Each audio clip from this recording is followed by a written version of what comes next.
So I decided to explain, for reasons of my own, why I had to quit playing Cyberpunk 2077. As much as I enjoy the game, as good of a game as I think it is, and as much as I've wanted that game to come out since I was 16 years old and read Neuromancer for the first time, I had to stop.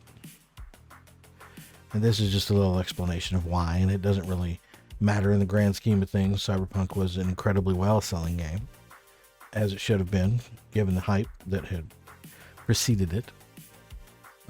Made everybody a lot of money. It's going to make everybody a lot more money because they're going to put out DLCs. They're going to do other things. I'm sure at some point or another they'll monetize the stream, as most games do these days, either with, they say they weren't going to have in-game purchases, but yeah, everybody says that until they see how much money is on the table. And it's really hard to walk away from all that money on the table, ain't it? Especially if you're a small gaming company. So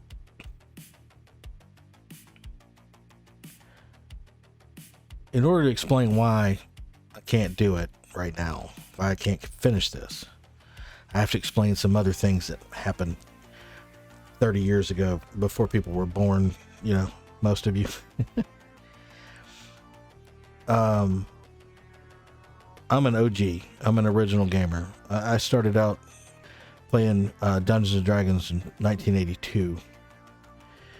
I was reading all of the original Cyberpunk shit when it was the original Cyberpunk shit, when it was setting people on fire, mentally speaking, back in the day. I was reading old school science fiction and all this other shit back then. I played Dungeons and Dragons, and I went from that to playing games like Marvel Superheroes, Champions, Cyberpunk 2020, the original Cyberpunk 2020, the box fucking game, Twilight 2000, Shadowrun. When Shadowrun first came out, I bought all of the books because that was the ultimate combination of futuristic bullshit and fantasy bullshit that I was looking for. How can you argue with that, man? It's, elves with cyber decks and dwarves with shotguns and still a healthy dose of fireballs and dragons, right?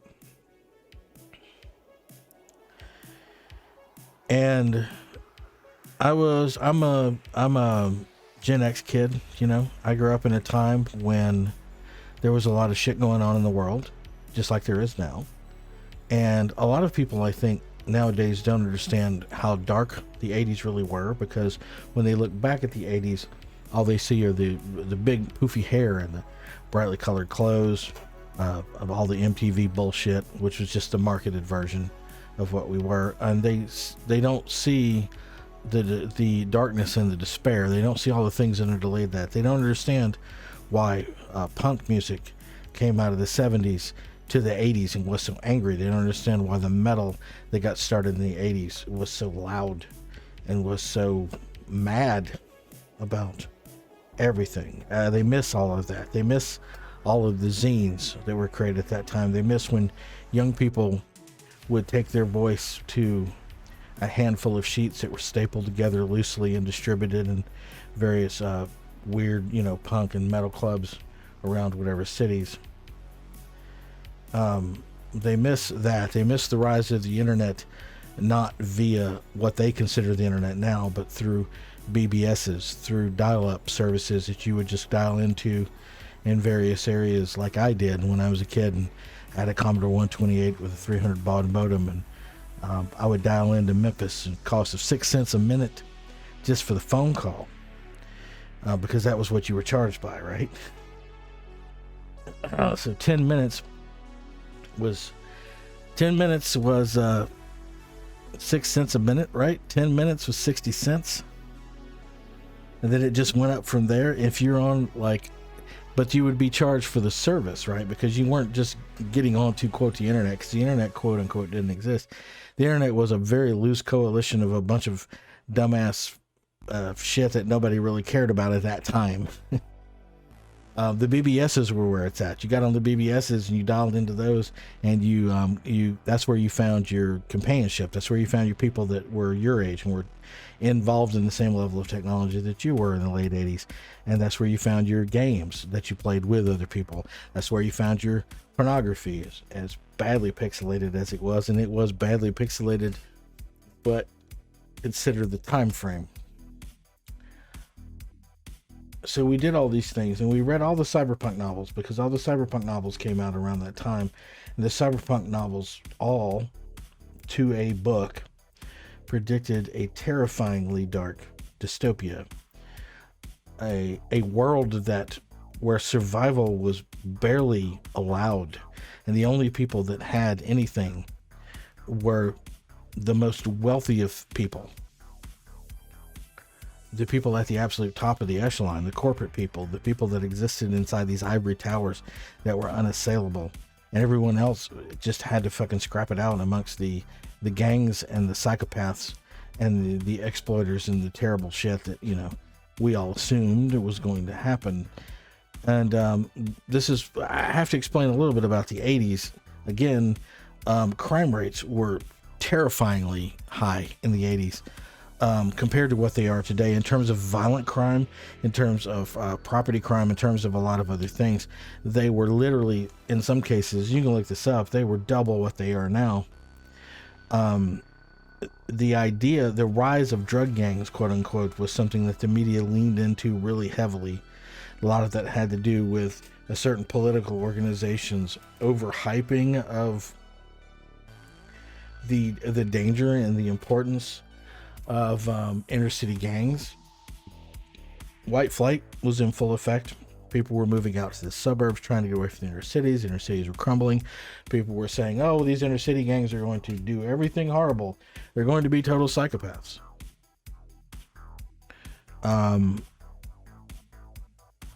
There was this overarching idea that Satanists were everywhere, and if you don't understand what that is, look up the Satanic Panic, which happened in the 80s. The idea that there were literally horribly evil cults in every small town in America, and this was passed around via fax machines, right? Which, ask your grandma what a fax machine is. They were passed around via fax machines from town to town and city to city and church to church, telling people, like, yeah, there's Satanists. There might be Satanists in your town, and this is what they look like. They wear black, and they eat red meat, and they listen to heavy metal. It was a time of paranoia. It was a time of terror. And some of that had a real background to it, because we came out of the 70s, and the 70s were the time that America sort of America started to lose the idea that it was a superior, well, everything on the world stage. The Vietnam War had happened and had shown a lot of people how terrible a global power can be when it is unchecked, which we were. We were disenfranchised as a nation. The Nixon administration had come and gone. We come out of the 70s. There's a lot of anger. That's when the punk movements really got rolling. That's when the metal movements really got started in the 80s. And they were angry movements. They were angry because we had been disenfranchised of what we thought was going to be okay. Now, and when I say we, I'm talking about generally white, middle class, working class America. People that grew up in immigrant neighborhoods and minority neighborhoods already knew this. And this is when we first started to learn. And so there was this idea, too, that was pushed forward that the inner city, which was crumbling, quote unquote, because a bunch of people that had money moved out to the suburbs, which were kind of gated off through a process called redlining. You can look that up for yourself and learn how fucked up that was. So as gang influence supposedly took over the inner cities, these things were used by certain political people to convince everybody that the inner cities were the most horrible things, and they were totally to be feared, and everyone within them, which was predominantly minorities, were to be feared. But over the top of all of that, over the top of all of this rhetoric, of gangs and drugs being the absolute worst possible things, we lived with the threat of nuclear warfare. And nuclear warfare in the 80s was not this esoteric concept. It was not something that was distant and probably was never going to happen. And maybe there'd be a series on Netflix that would explain to us what happened in Chernobyl. It was literally something that could happen at any moment. We did drills, much younger people, in the 70s, remember that, the stop, drop, and cover drills, where you were told, like, and you know what? There's a lot of similarity between that and the millennials doing shooter drills in schools today, which I think is why the not millennials even, the Zoomers really of today and Generation X have a lot in common. We've both grown up in a time where we were told we could die at any moment. They were told that from school shooters or terrorism. We were told that from literal nuclear war. We were told that you would have maybe 10 minutes, maybe 30 minutes. You would hear the sirens go off, okay? And then the bombs would fall. And the bombs would be targeted on major population centers, and they would wipe out every living person within a 100-mile radius. And everyone else who managed to escape that would die slowly of radiation poisoning over time. There is a movie called The Day After. If you can find it on YouTube, watch it. It'll give you an idea of how fucking paranoid and fucked up we were about this. Now, nuclear disarmament and various other treaties have seen the world to be a safer place today, 30, 40 years later. But back then, we were literally told on almost a daily basis that we could die within 10 minutes, 30 minutes, not just us, but the entire world, that we had the power for the first time in the history of humanity to wipe out all life on the planet as we know it within a matter literally of minutes. We were never allowed to forget this, and it fucked us up as a generation.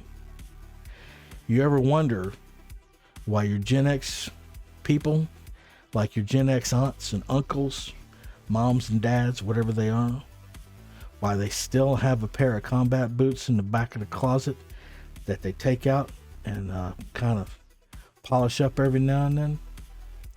Because survival was the one thing that we were fucking taught. And we were also told that as latchkey kids, and this carried on into the 90s, as latchkey kids, we were likely to be the most deplorable of children, of teenagers, that we would not have no moral center. We'd have no ethical center because our parents were working two jobs, or we were in single parent homes, and we wouldn't have any option in this. And we would grow up to be prey to gangs, or we would grow up to be sociopaths and psychopaths.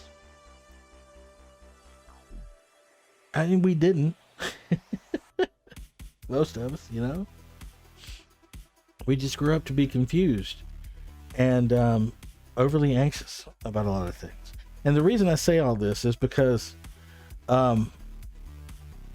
cyberpunk itself came about in that time period. It came about in the 80s, in a time where a nihilistic and completely dark outlook on the future was prevalent. Cyberpunk took that and ran with it and turned it into these dystopias where corporations ruled everything and technology ruled all of us. They took 1984, the concepts, and they took them up to 11.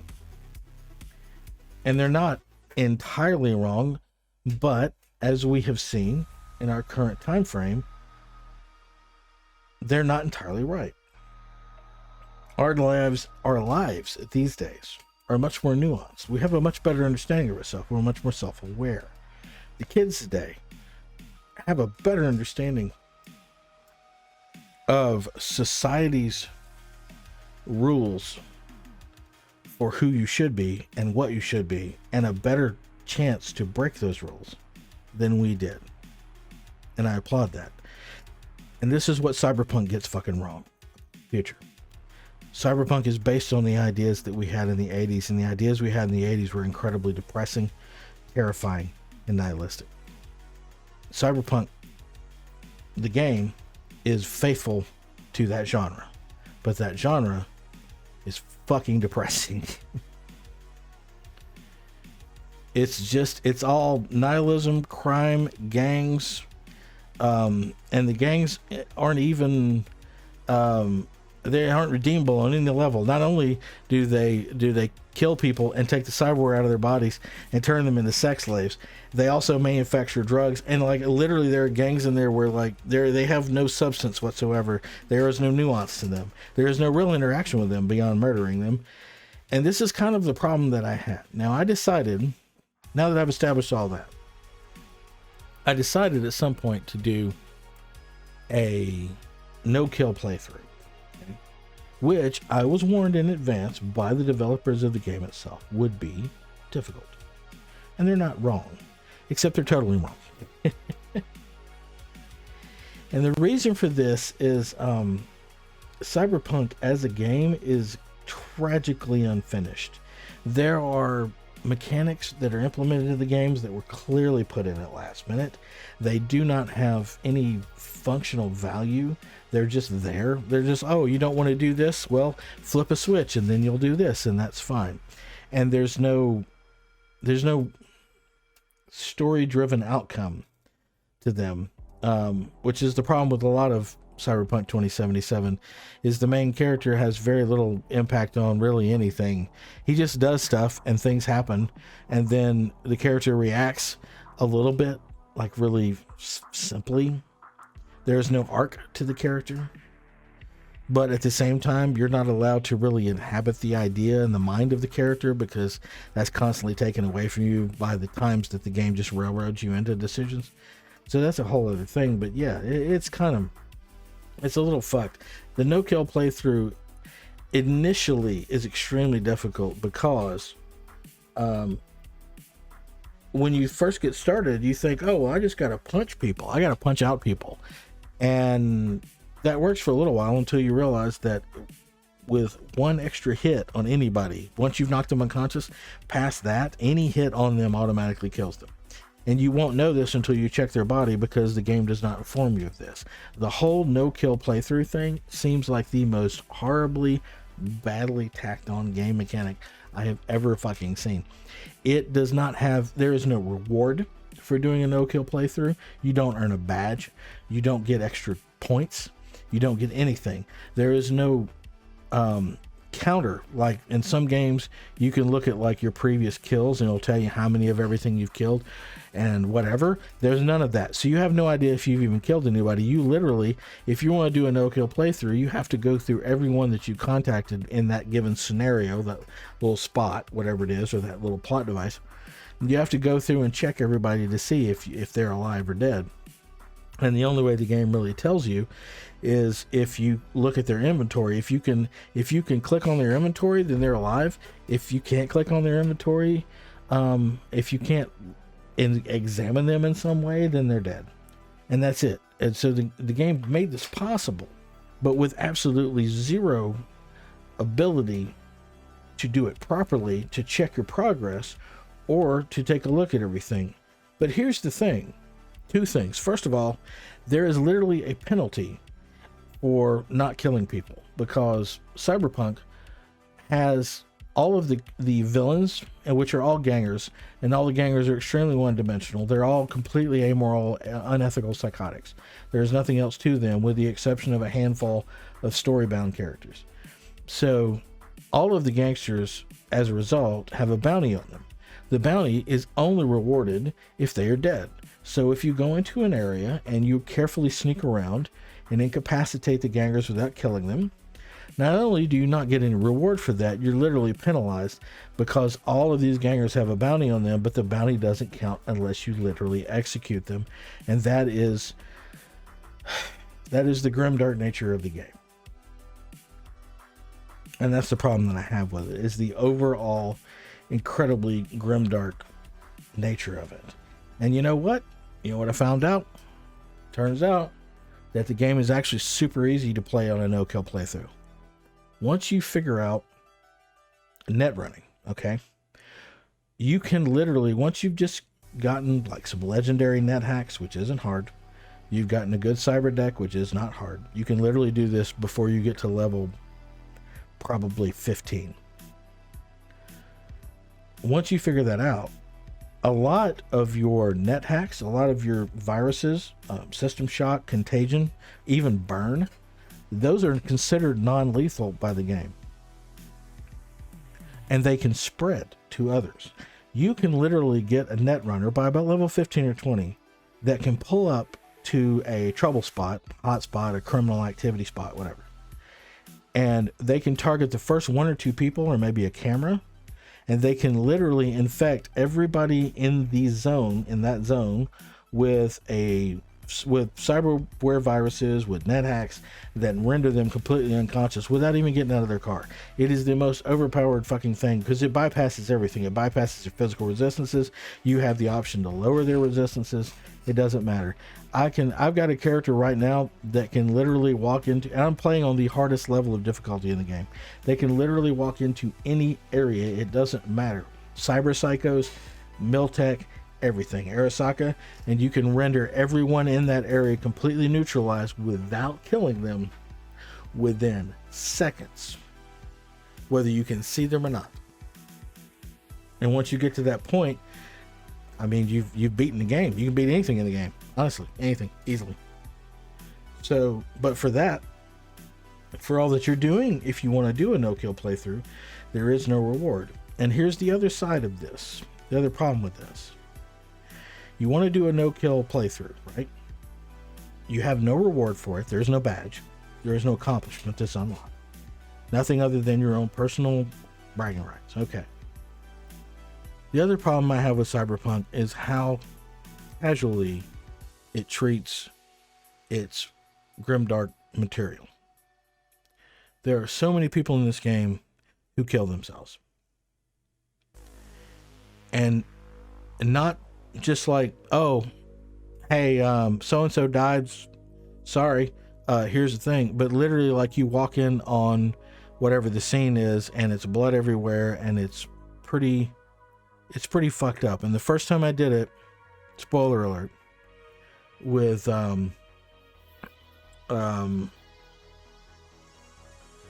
Judy. Not that Judy kills herself, but what's her name? Her friend. You walked into the bathroom. It fucked me up. It fucked me up so bad that I had to stop playing for a while. Because the game treats suicide, and there are multiple cases in the game where people either commit suicide. Your main character at the end of the game has the option to kill himself. The game treats suicide so casually. And not just casually, because I know suicide happens in the real world, and I know this because I've lost people that were close to me who could not do whatever it was that you have to do to stay alive anymore, and they took their own life. And I'm not mad at them. I'm mad at the entire world for not giving them better options. And I'm mad at Cyberpunk for not giving you better options or better warnings. There are so many situations where just one wrong choice in a dialogue tree, and the dialogue trees, by the way, are garbage because they don't tell you what you're really going to say. They give you an idea of what you're going to say, and then sometimes V will say something completely outside of that. And all the voice work for V, by the way, is fucking garbage and is cringy as fuck. And I hate a game that doesn't tell you what you're actually going to say in a given situation. But whatever. You encounter these situations over and over again where you're just thrust into the most brutal thing. Bodies in bathtubs full of ice. People that have killed themselves.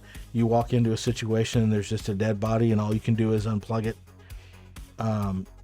Your best friends die in front of you and you don't have any options to deal with them. Jackie dies. And again, spoilers, right? Jackie dies and you have three options, and only one of those options gives you the opportunity to go to his funeral and have some closure. The other two are garbage. They're garbage from a story writing prospect because they cut off any other options that you have. And the game railroads you through these things without any warning, without any idea that this is going to happen. And, you know, I'm a sensitive person. Other people are sensitive people. I understand trigger warnings. I understand why some people think trigger warnings are bullshit. But at the same time, I have lost people to suicide. I know other people that have lost people to suicide. I actually know people who have been the people who had to find the person when they were dead. And do you think I want any of those people to have to go through that again in a goddamn video game?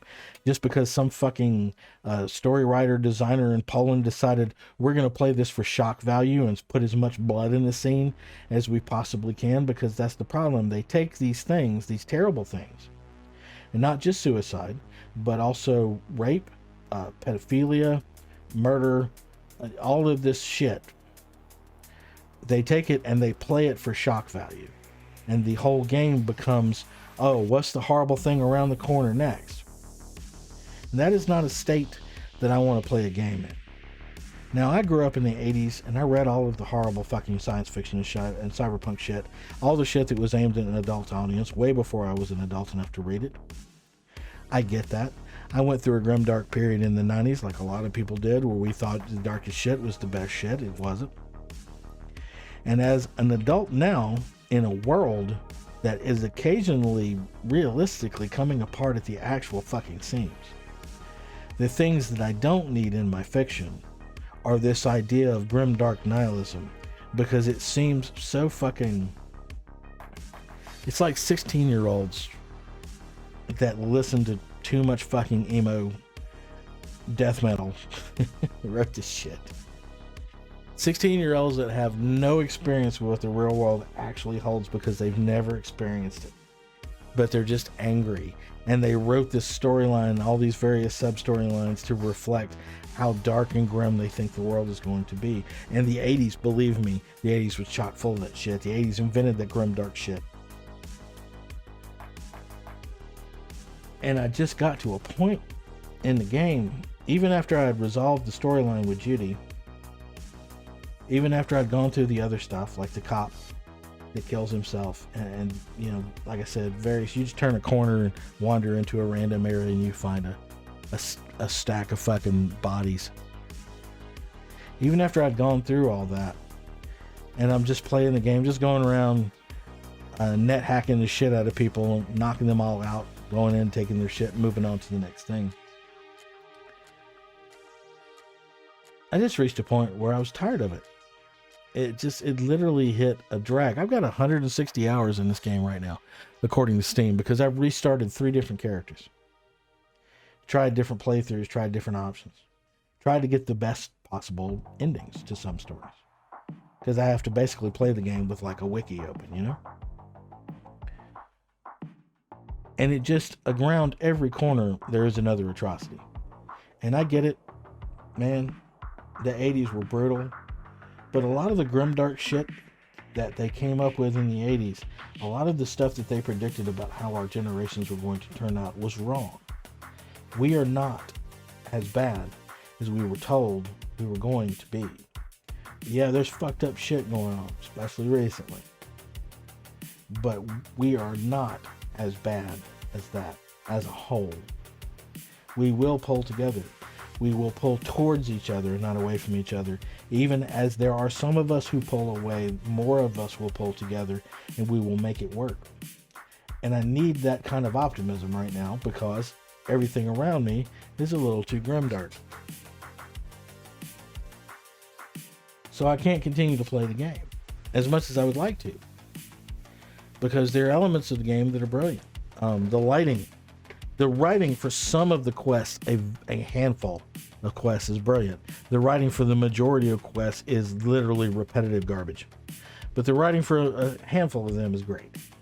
And it's worth following those quest lines. It's worth getting to know those characters and playing through those characters. It's a shame that the main character, V, has no story arc, no character, no depth, no history beyond a 10-minute backstory that doesn't mean anything in the grand scheme of things. And the game lacks the ability to give V a reasonable backstory that would explain why he does some of the shit that he does.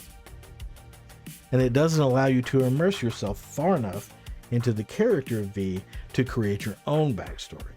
So that's a little fucked, and I don't appreciate that, but I understand that's kind of normal for nowadays. I don't know. There's not enough roleplay in this RPG. There's a lot of playing through someone else's weakly defined idea of what a character is via a series of QuickTime events, and I don't like that. So, I'm at odds with this game that I've literally wanted since I read Neuromancer at the age of 16. And it's reached a point with it where I'm like, man, I can't do this. Now, I reached a similar point to a degree with Red Dead Redemption 2, where you realize that Arthur is fucked. And Arthur is actually a bad person. And no matter what you do in terms of redemption, you're never really going to be able to make up for what he's done. And it is a depressing fucking tale, ultimately. And you have very little control over it because, again, you're on rails with this story. You're playing through a series, somebody's badly written and depressing novel through a series of QuickTime events. And there are some people that really get into that. And hey, man, if that's your jam, bless you. It is not my jam. I've been through every possible fucking version of the depressing future dark hero story from the time from 1982 when I first started playing games to the mid 90s, where I realized that the grim dark shit was kind of overblown and really overemphasized. Anti-heroes aren't always the heroes that people make them out to be. Just because they're strong doesn't mean that they're good, no matter what good things they may do. And so I reached a point with it where I can't really continue it. I might come back to it later. I might come back to Red Dead Redemption 2 later. Finish out the playthrough. Maybe I'll do, Twitch videos about that. I don't know. But right now, I just got to do something else. The world itself is too fucking difficult right now. The world itself hangs on too much of a hinge point, which I can't affect, really, realistically. And I'm going to have to get through some of this shit and get back to a point where maybe things are better before I can go into a game that insists that everything is so fucking dark. Because even though now is the darkest timeline that we've been in a very long time, I still have to have hope. And I can't participate in a fictional video game bullshit grimdark fuckfest that doesn't give me that. And I'm probably one of a rare few people, and that's fine. There's a lot of people that love the game.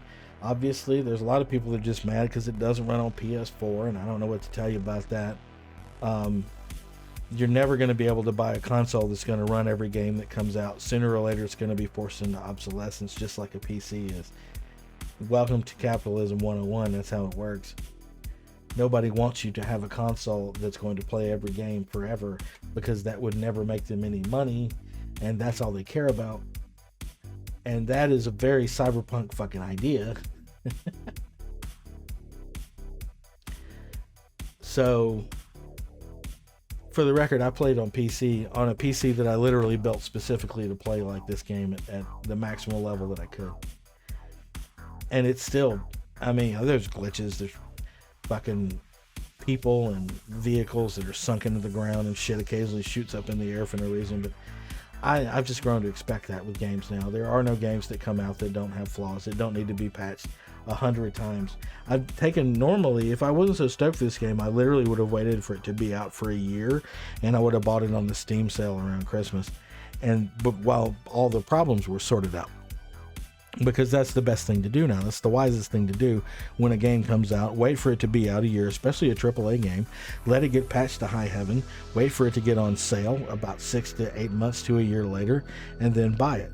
And for the most part, you will get games that will fix, their shit will be fixed, and you can actually play them properly the way they were intended. Because marketing assholes and fucking business majors determine when games come out, and not the creative people that know whether or not they're ready. And this is the world that we live in.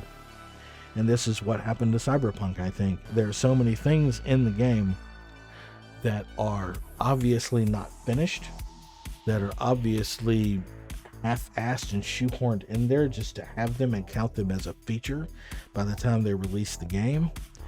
There's a lot of that. And there's so many things in the game that are good. There are so many things visually in the game that are stunning. There are a few points in the game where the writing is absolutely great. The Judy storyline is brilliantly done, but also weirdly one-sided and ham-fisted. The same with um, what's her name? Fucking Pan Am. They made strange choices in this that I still don't understand. There's some holdovers from a lot of really bad, cringy '80s games, like like all of the prostitutes and all of the heavily handed sexual innuendo and jokes and stuff that just don't ring well in this day and age. I mean, I played Leisure Suit Larry in the '80s, and they did all those fucking jokes. We don't have to redo them now. I don't think. But that's basically it. That's basically my take on it. And I just got to a point where I cannot do it anymore with good conscience. I don't enjoy it. I played the game for a few hours, and like I said, I played a lot off stream. I created 3 different characters. I tried different things, different options, different avenues, and they're just ultimately, no matter how well you can do the game, no matter how overpowered you become, no matter what you have, you never have control of the actual narrative, and the actual narrative is depressing as fuck. And everything around the world, as brightly colored and cool as the game world is, as the city is, as well rendered as it is, as incredibly detailed as it is, ultimately it becomes depressing upon depressing upon depressing, and I just don't need that. So I'm taking a break, an extended break. Actually been playing Pathfire Kingmaker, which is an incredibly